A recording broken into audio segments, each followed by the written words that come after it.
नोएडा के बहुचर्चित श्रीकांत त्यागी मामले में आज श्रीकांत त्यागी की पत्नी एवं त्यागी समाज से जुड़े लोगों ने एक प्रेस वार्ता का आयोजन किया, जिसमें उन्होंने कहा कि श्रीकांत त्यागी को बेवजह इतना बड़ा अपराधी बना दिया गया और त्यागी समाज को भी पूरे देश में बदनाम किया जा रहा है। ऐसे में शासन एवं प्रशासन को इस ओर ध्यान देना चाहिए, साथ ही जो उचित कार्रवाई हो वो करनी चाहिए और श्रीकांत त्यागी को भी न्याय मिलना चाहिए। श्रीकांत की पत्नी अनु त्यागी ने आरोप लगाया कि जो लड़के उनके घर पर उनसे मिलने के लिए आए थे, उन्हें भी ये बताकर पुलिस ने जेल भेज दिया कि वो बदमाश किस्म के हैं और सोसाइटी में बदमाशी करने के लिए आए थे। श्रीकांत त्यागी पत्नी ने आरोप लगाया कि इस तरह की ज्यादती पूरा समाज नहीं सहेगा और पूरा त्यागी समाज उनके साथ खड़ा है। हमारे समाज के सब बड़े बुजुर्ग यहाँ बैठे हुए हैं, वो मेरी बात मुझसे ज्यादा अच्छे से आपको बता पाएंगे, क्योंकि उन्होंने देखा भी। तो वही वो महिला को अगर कोई परेशानी थी, आपत्ति थी, तो जब उनके पति आए थे उनके साथ, तो वो क्यों आगे नहीं बढ़े? वो महिला आगे बोल रहे हैं, उनके पति क्यों वीडियो बना रहे हैं? तो आप खुद ही समझ सकते हैं उनकी सोची समझी साजिश थी और जिसका षड्यंत्र जो उन्होंने रचाया था उसका शिकार हो गए मेरे पति श्रीकांत त्यागी।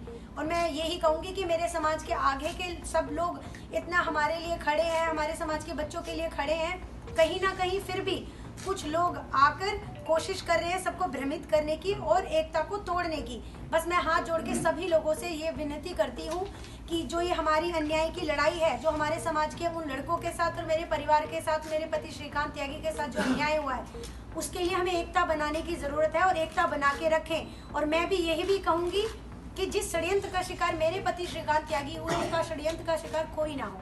धन्यवाद। हमें न्याय मिले और जब तक हमारे अन्याय के साथ, जो हमारा न्याय हुआ है हमारे साथ, उसको न्याय नहीं मिलेगा, तब तक हमारी लड़ाई हम ऐसे ही संघर्ष करते रहेंगे।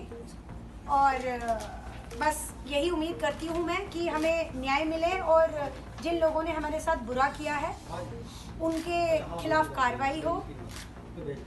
उस वक्त आप वहाँ मौजूद थी जब ये झगड़ा हो रहा था, महिला से बदला हो रही थी, क्या पूरा मामला था? इसके बारे में कुछ प्रकाश में बताइए। पिछले 1.5 महीने से जो सब कुछ हुआ है, ये बात तो मुझे बताने की बार बार ज़रूरत ही नहीं है कि क्या हुआ है। मैं वहाँ थी, सब कुछ थी। वो खुद लेडी महिला जो थी ईना अग्रवाल, वो वहाँ पर आई। पहले उसने बदतमीज़ी की मेरे लड़कों के साथ, जो ड्राइवर था और जो हमारा मैनेजर था। एक बार पहले भी बदतमीज़ी कर चुकी हैं, उसके खिलाफ हमने FIR दर्ज भी की हुई है, साल 2019 में की थी। उसके बावजूद फिर वही महिला दोबारा करने के लिए आई। वो शराब के नशे में थी। मैं उस समय उपस्थित नहीं थी, मैं कहीं गई हुई थी अपने बच्चों को लेने के लिए।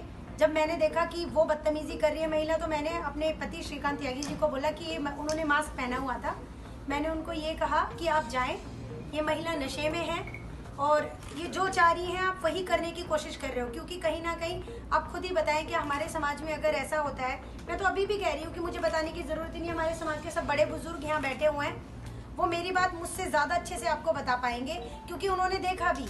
तो वही वो महिला को अगर कोई परेशानी थी, आपत्ति थी, तो जब उनके पति आए थे उनके साथ, उनके आह्वान पे गया है, जिसपे 5 लाख की वहाँ संख्या पहुंची। पहले तो हम जो है आपसे ये निवेदन करेंगे कि हमारी इस बात को शांतिपूर्ण आंदोलन को आप जरूर करें। अब हमने एक शांतिपूर्ण आंदोलन को किया। अब हमारे बीच में जो पीड़ा है और जो पीड़ित है ये भी मौजूद है। हमारी तरफ से आपको जो हमारी मांग है वो मुख्यमंत्री जी से है कि आपके प्रतिनिधि द्वारा वहाँ 21 तारीख को हमारे अनोहर के परिवार पे, हमारी बहन इंदिरा जी पे जो अत्याचार हुए, उनके पुलिस की दरखास्त की, हमारे और तरह के जिन्होंने पेड़ उखाड़े, उनका कानूनी कार्रवाई हो। जिस तरह इनका अवैध निर्माण तोड़ा गया, अवैध बता के, इस तरह के वहाँ लगभग 50 है, उनका भी अगर अवैध है तो उनको भी तोड़ा जाए, हमारी ये मांग में है। वीडियो को लाइक करें, शेयर करें और चैनल को सब्सक्राइब करें। खबरों के नोटिफिकेशन के लिए बेल आइकन दबाना न भूलें।